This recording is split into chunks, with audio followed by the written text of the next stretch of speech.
Hey, it's Jag. Troubles and fixes and testing, oh my.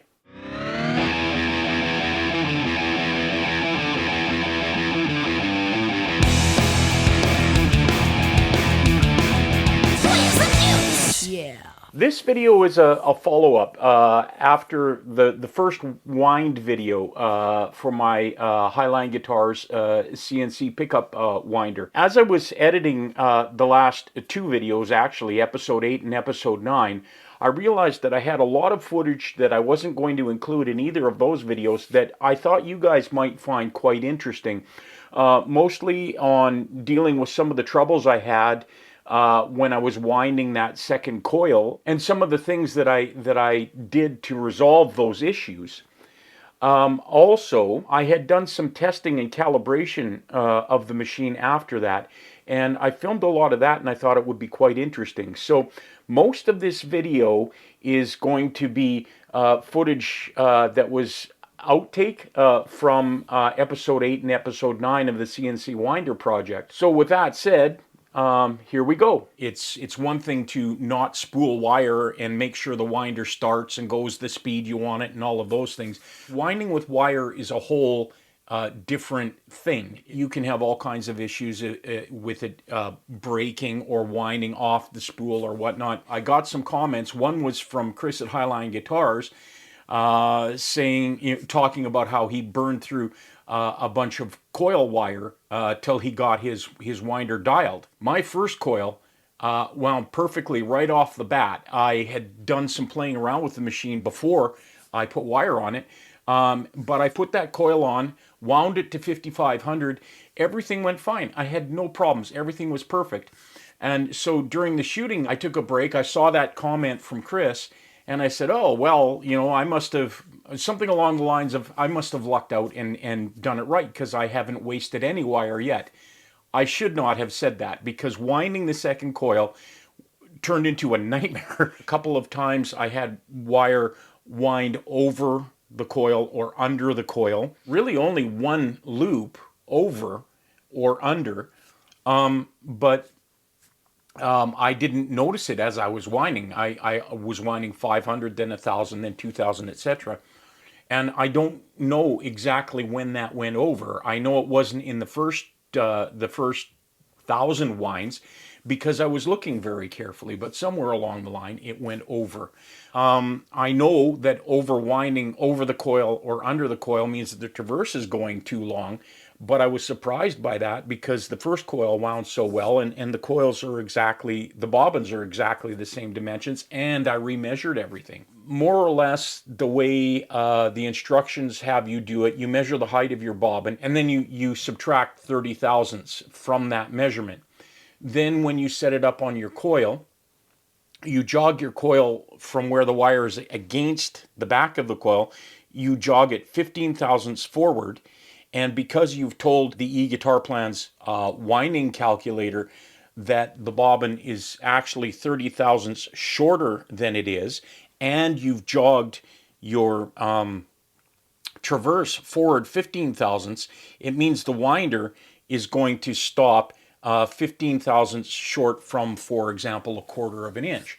So it should be going right between the flanges of the bobbin. After having this problem and having the loops go a couple of times behind and a couple times over without having changed any of that, I decided to shorten the traverse. So instead of taking 30 thousandths off, I took 40 thousandths off.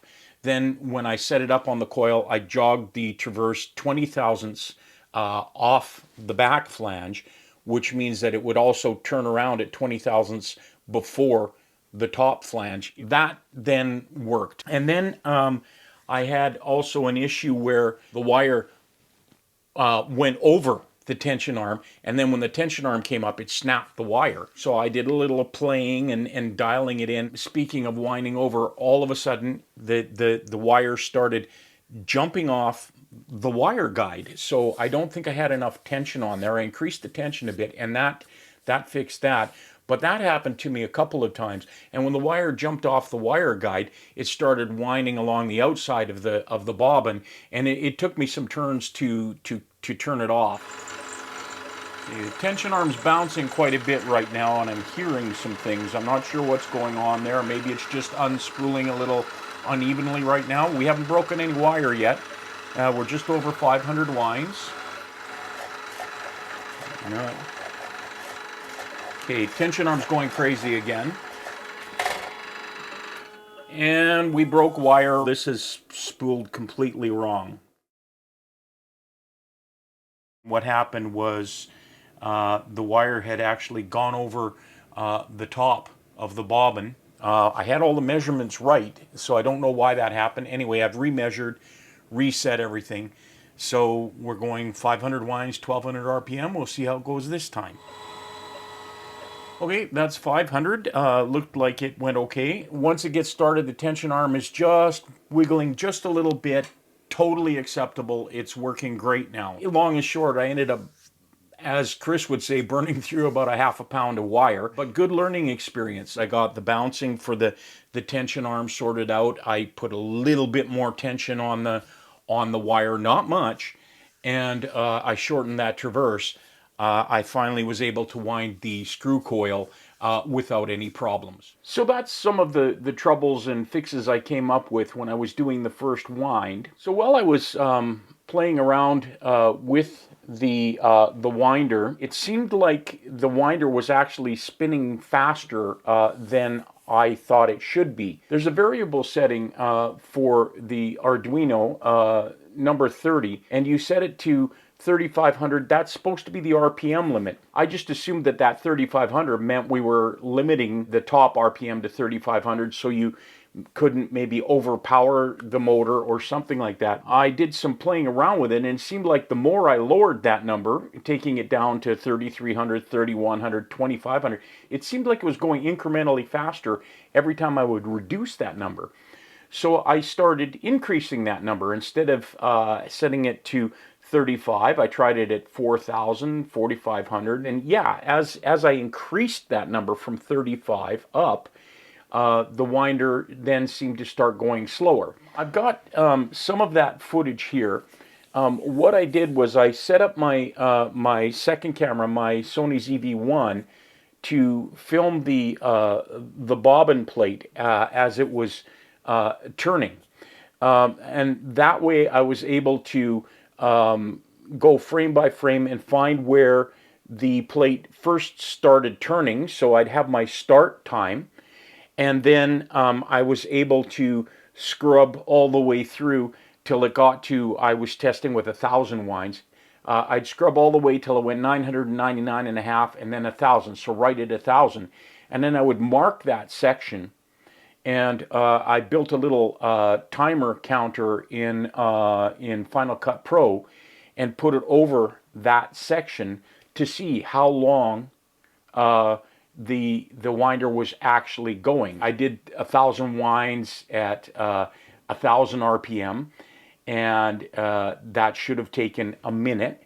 And I did 1,500, that should have taken 40 seconds. I did at 2,000 RPM, and that should have taken 30 seconds. When I say setting the RPM, I'm setting it in the eGuitarPlan's G-code generator. I did sets of 3 tests. So I did variable 30 set to 3,500, and then I did 3 speed tests at 1,000 RPM. This is the first test. I won't show you all of the tests because, of course, they take a minute each. But I will show you the results of all 3 tests. Then I did a 1,500 test. I'll show you those results. And then I did 3 with G-code generator, telling it that we want to go 2,000 RPM.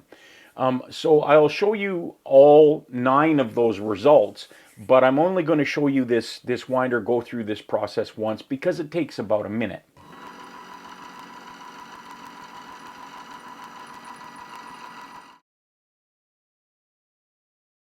So you can see in the upper left-hand corner, this test number 1, 1,000 winds at 1,000 RPM, should have taken 60 seconds, and it took 43.25 seconds. So it was definitely going faster. So as I said, I did 3 tests at this speed. Here's the results of test number 2. And you can see test number 2, 43.33 seconds, so very close to the result we got with test number 1. And on the third test, we got very similar as well.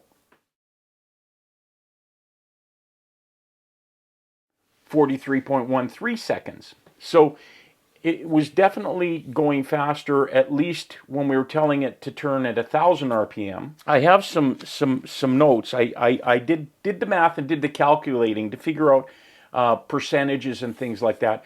But I'll show you the results of my other two tests, the 1,500 RPM test and the 2,000 RPM test, and how the machine is interpreting that. And it's not a problem with the e-guitar plan software. I want to be clear about that.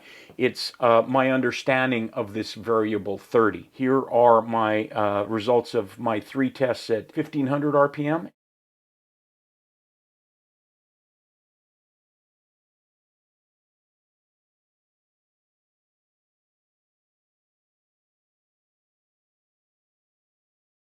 So there we are. Test number 1 at 1,500 was 28.61 seconds. Test number 2 at 1,500 RPM, 28.65 seconds. Test number 3, 1,500 RPM, 28.53 seconds. So still going fast. We should be expecting about 40 seconds for those. Here are the 2,000 RPM test results.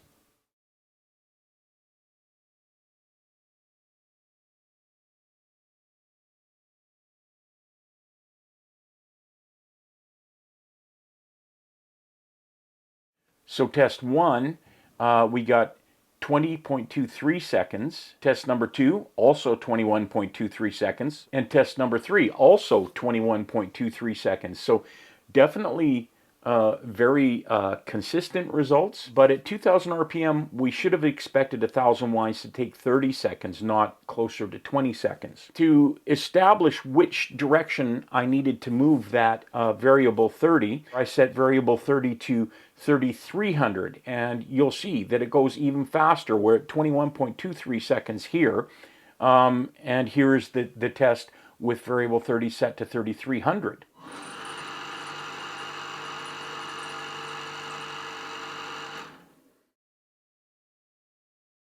That took 20.19 seconds, so it's gone even faster. That was my tests establishing that it was going faster than I thought it was, and that setting that variable smaller did make the motor go faster. Here are the results I got with those tests. All of these were with variable 30 at 3,500. And you'll also have noted in those tests that I made a note at the bottom, no load. In other words, there was no wire being wound. When you load it, you would expect it to drag down the motor just a little bit. I did 3 tests of 1,000 winds, and the software was expecting it to be going 1,000 RPM, so it should have taken 60 seconds.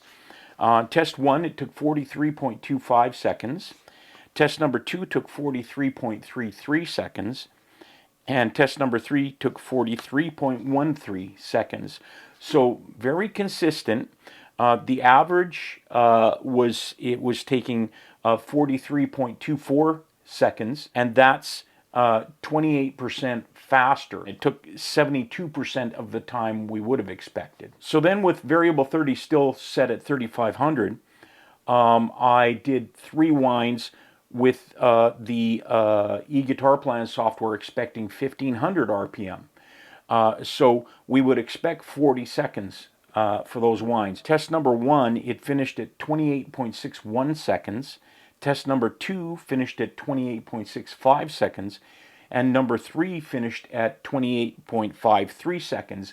So the average was 28.6 seconds to wind 1,000 winds. That was running also 28% fast, or finishing in 72% of the time we expected it would. The final test that I did was 1,000 winds with the e-guitar plan software, expecting the winder to be going at 2,000 RPM. So it should take 30 seconds. All 3 tests took 21.23 seconds. That's 71% of the time we expected it to take. Overall, the winder was going 29% faster than we were expecting. With that variable 30 set down to 3300, the single test I did, it was 1,000 winds and we were expecting 2,000 RPM.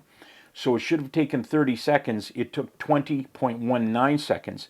So that was 67% of the time we were expecting it to take, or it was going 33% fast. So it is getting faster. So after doing that and playing around, I made some guesses, did some math based on these percentages, and I figured probably setting that variable to around 4,900 would get me in the ballpark. So here is my test with variable 30 set to 4,900. I'll be doing the same tests. I'll be doing 3 tests, 1,000 winds, with the machine expecting 1,000 RPM. Then 3 tests, 1,000 winds with the machine expecting 1,500 RPM. And then a final 3 tests, 1,000 winds with the machine expecting 2,000 RPM. And test 1 took 61.14 seconds. So pretty close to what we expect, actually just a little bit slower. So here are the results for test 2 and test 3.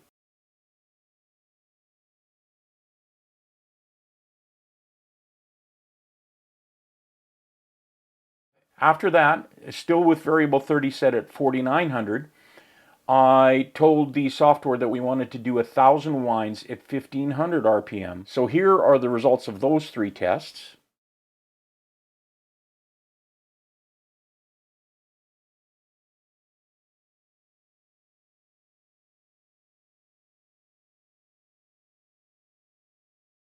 Then the final test I did was telling the software that we wanted to do 1,000 winds at 2,000 RPM. Here is the results of test 1, 2, and 3 for that.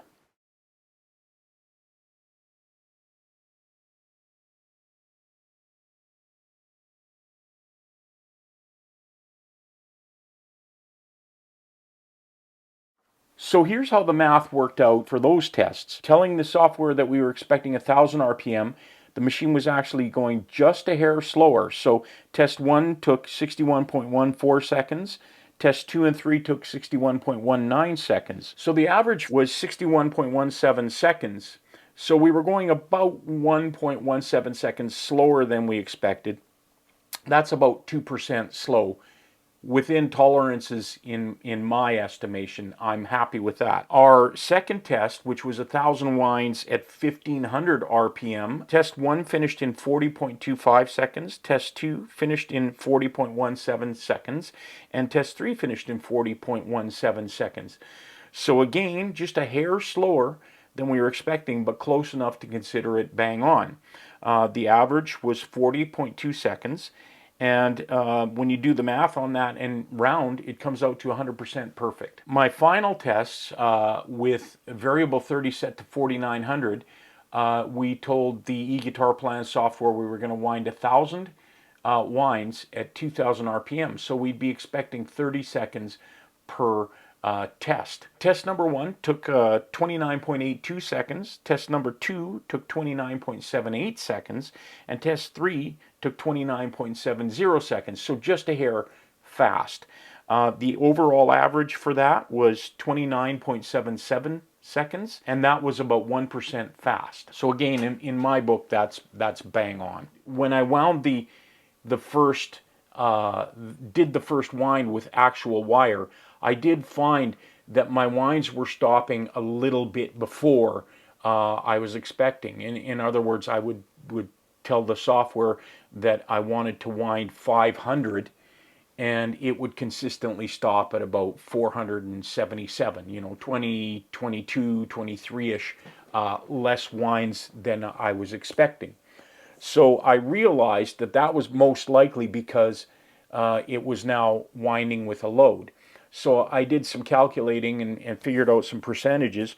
And what I've arrived at for that variable 30 is I have it set to 4,650. which means it will wind a little bit faster in no load condition, but should be pretty close to exactly what we're expecting when we've got it loaded. I'll pay attention to that as I'm doing more winds and probably fine tune that. While I was doing those speed tests, I got curious about lower and upper limits as well. What's the slowest speed I could run the winder at? And I found that when I got it down to, when I told it to wind at 100 RPM, the machine would struggle to start. It eventually would start after 4 or 5 seconds, but it would struggle to start. And 100 RPM is really slow. I'm never going to wind a pickup that slow. What I found was at 120, it consistently would start. So here's that footage. At 100 RPM, the winder motor struggles to start. At 120, it started immediately. I also did wonder about what would be the top speed. 3,500 is the rating of the motor, but I pushed it. So I told the machine to wind it at 3,600 RPM. It did that fine, no problem. But when I went to 3,601 RPM, it would wind. It seemed to run no problem, but the display would go blank. Here's that footage. At 3,600, the motor seems to keep up just fine. Winds 100 winds really quick at that speed. But if I set the speed to 1 RPM over 3,600, so if I set it to 3,601, when I send the command to turn, the display went blank, but it did still appear to turn 100 winds. And then to get the display to come back on, I have to power the winder down and power it back up. I don't intend to wind even as fast as 3,500 RPM. 2,000 RPM is more than fast enough. So not anything for me to be concerned about. It's just something I found. I think the display logic cannot keep up with the data coming in. Clearly, it did continue winding, and I assume it stopped at 100. It did stop at approximately where I would have expected it to stop. I'm never going to run this at 3,600 anyway, just a curiosity.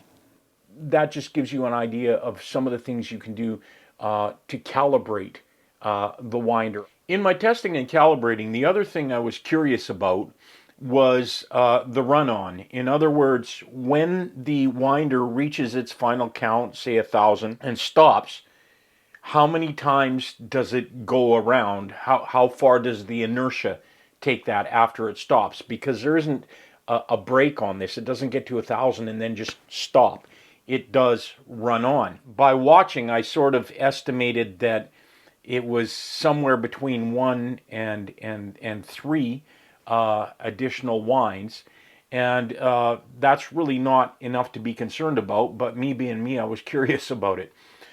So I did a series of 4 tests. I put my ZV1 on the coil winding plate and had it set to high frame rate recording, so 960 frames per second.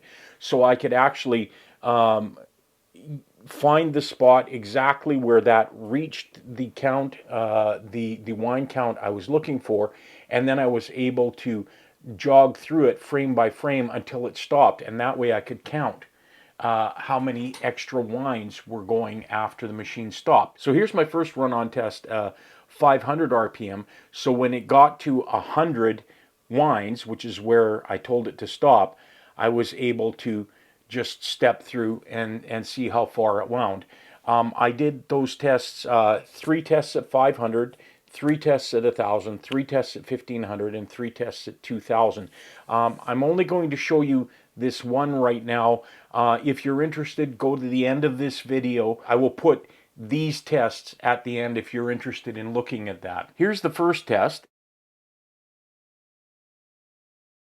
And I've already jogged it ahead to where the counter's at 100.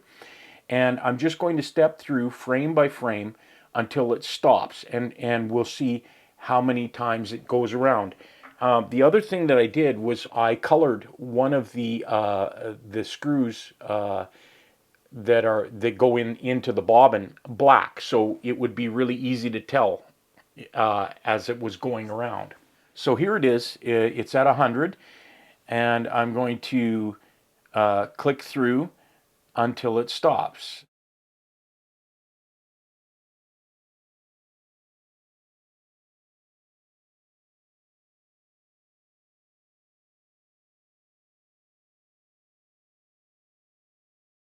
It took about 28 frames for it to stop, and it's just a little bit less than one full turn. That was my methodology. That's how I did that. My results of those tests, I did a test of 3 at 500 RPM, and I told it to count up to 100.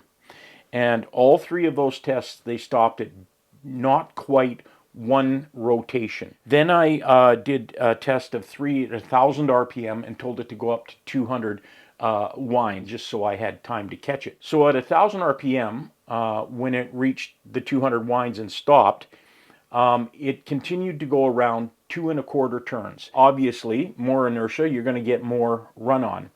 So then I did 1500 RPM and told it to do 300 winds, and that was 3 3/4 turns. And again, the same for all 3. I did a final test, 2000 RPM. I told it to go up to 400. Inertia carried it 5 1/4 more turns. So I can take that into account now. If I'm winding at 500 RPM, I'll tell it to stop at 499, knowing that it will carry on almost one more wind. Same at 1000 RPM, 2 1/4. At 1500, 3 3/4. And at 2000, 5 1/4. I have pretty much decided, at least for now, I'm going to probably stick to about 1200, between 900 and 1200 for winding.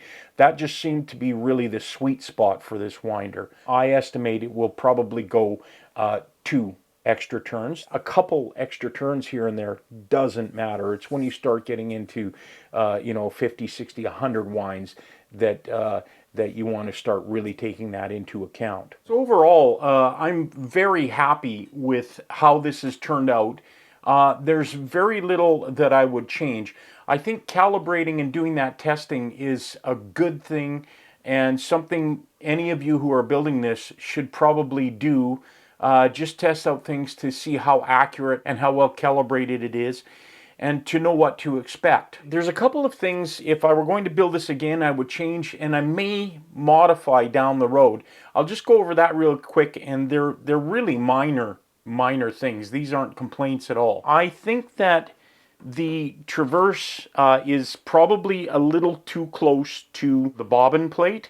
I don't think there's enough wire between the guide and where the bobbin is. I think that's why I had wire jumping off the guide. So the first change I would make is I would probably set the traverse back 2 to 3 inches, just give a little bit more distance. That would deal with some of the tension issues and the potential, like I say, for it to come off of the guide. The only other thing I would change, and it's along the same lines, is the magnetic tensioner. I'd probably move the tensioner arm back about 4 inches, and I might even change the height of the unit. We'll see how that goes. I'll may or may not play around with that. I'm going to work with it the way it is, get it dialed to where it's working and doing what I want, and then I'll assess that down the road. Chris talked about having the software run the traverse run a little longer than your actual counts, your actual turns, so that the traverse wouldn't stop and you have wire bunching up. I did not find issues with that. Once I calibrated the winder, I found that consistently the traverse would stop just a fraction of a second after the coil would stop turning. So I didn't have a lot of problems. I even did some testing thinking that, well, maybe the CNC guitar plans, the G code that it sends would stop and that the winder would keep going. And in my case anyway, when the code stopped going to the Arduino from Universal G-Code Center. It would stop the winder right where it was at too. So I didn't have any issues where the traverse stopped going and the winder kept going. Worst case scenario, what would happen was the G-code would stop flowing out to the Arduino, and it would stop at, say, 460 turns, but it would also stop the coil winder. Going the other way, I told eGuitar Plans to generate code for 2,000 winds, but I had the winder itself set to 1,000 winds. And when it reached 1,000 winds, the coil stopped winding, but the traverse did keep going. So I didn't ever run into a situation where the traverse stopped while the coil was still winding. So I didn't find that to be a problem. So there you are. Two minor things I may change or not, depending how it goes over the next while, and some of my observations. So that's pretty much it for my rundown of the issues and fixes and calibration and testing and all of that I did. And this is the last video dedicated specifically to this winder. Like I say, I'll be winding some pickups and doing some more testing and stuff over time. And if anything new comes up or I change anything drastically on this, I'll probably do a follow-up video. But for now, it's time to get back in my wheelhouse and start planning and building a tube bass guitar recording preamp. I have promised that to my brother for a lot of years, and it's finally going to happen. I'm really looking forward to it. I have a number of things coming up right now over the next little while. It's Easter weekend right now, so we're at the end of March. I may not be able to do a video till definitely until middle of April. It might even be closer toward the end of April, second last week or last weekend of April. I will be back, but just have some other things pressing right now. So like always, thanks for watching. Please like and subscribe, share the video, comment, check out my band One Soul Thrust. The links are in the description below as always. And until the next video, we'll see you. I do intend to wind some specific pickups for my GGBO guitar, the one I'm calling the Pharaoh, but I want double cream coils for neck and bridge, and I didn't have any double cream sets. I have a project I really want to do for winding some special pickups. There'll be more on that later as well. 1,000. Oh. 1,000. I forgot to reset the counter. So that's a good point. The winder will stop at whatever you program it at on the counter. So even though the G code I was sending out would have gone to 2,000 winds, I forgot to reset the counter to 2,000 winds. It was set at 1,000 and it stopped at 1,000. And as you heard, the winder kept going. That stopped at 560 winds. I'm not really sure why. Nothing looks wrong. Oh, I forgot to load my 1,000 winds.